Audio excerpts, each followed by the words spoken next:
सुबह सुबह नींद खुली और सीधा निकल पड़ा खेतों की तरफ। रात की बारिश के बाद मौसम में अलग ही ताजगी थी। रास्ते पर मिट्टी की खुशबू और ठंडी हवा मन को अलग ही खुश कर रही थी। खेत पहुंचते ही सबसे पहले मेरी नज़र पड़ी एक रेंद बग पर। तो मैंने सोचा साहब भी बारिश का आनंद लेने बाहर निकले हैं। थोड़ा आगे बढ़ा तो देखा कि कपास की फसल अब अच्छी खासी उग चुकी है। खेत का रंग बदलते देख मन में अलग ही खुशी थी। फिर पाइप और फव्वारों की जांच की। सब सही थे, लेकिन जांच करना ज़रूरी है। इसी दौरान एक मन को सुकून देने वाला नज़ारा देख कुछ पक्षी अपने बच्चों की रक्षा कर रहे थे। मैं उनकी तरफ एक कदम जाता, वो 2 कदम चिल्लाने लगते। जैसे जैसे मैं उनके पास जाने लगा उनकी आवाज़ और तेज़ होने लगी। तो मैंने सोचा चलो भाई वापस। साहब को एंट्री पसंद नहीं आई।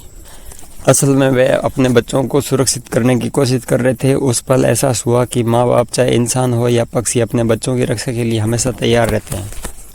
सुबह का समय था, लेकिन गर्मी इतनी ज़्यादा थी कि सूरज भी लाल लाल नज़र आ रहा था। मैंने सोचा सुबह ही हुई है और सूरज देवता ने पहले ही गर्मी दिखानी शुरू कर दी। फिर चारों तरफ नज़र घुमाई। बारिश के बाद पेड़ पौधे ऐसे चमक रहे थे जैसे किसी ने पूरी धरती को धोकर साफ कर दिया हो। चारों तरफ हरियाली हरियाली दिखी। छोटे छोटे पौधे और छोटी छोटी घास उग गई। जहाँ कुछ दिन पहले सूखी ज़मीन नज़र आती थी, वहाँ अब छोटी छोटी घास उग चुकी थी। सच कहूँ तो बारिश के बाद गांव और खेतों की खूबसूरती कई गुना बढ़ जाती है।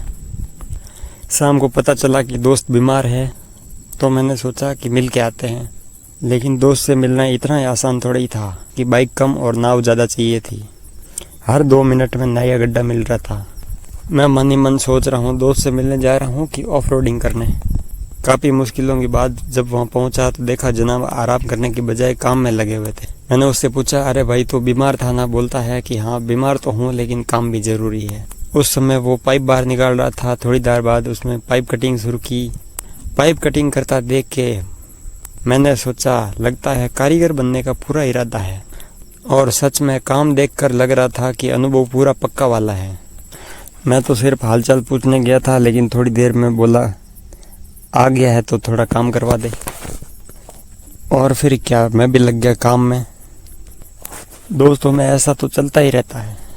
काम खत्म होने के बाद हमने साथ बैठकर चाय पी। शाम की चाय का मज़ा ही अलग होता है। दिन भर की थकान, दोस्त की बातें और गर्मा गर्म चाय। उस समय लगा कि दुनिया की आधी समस्याओं का समाधान चाय में ही छुपा हुआ है। और सच में ऐसी चाय शहर के बड़े बड़े कैफ़े में भी नहीं मिलती। घर वापस आया तो बाइक ने भी शिकायत कर दी। पूरी की पूरी कीचड़ से लथपथ। रास्ते की छोटी छोटी झीलों ने बाइक का मेकओवर कर दिया था। फिर शुरू हुई सफाई। पानी डाला, कपड़ा मारा और थोड़ी देर बाद बाइक फिर से इंसानों जैसी दिखने लगी। अब लग रही थी अपनी वाली बाइक।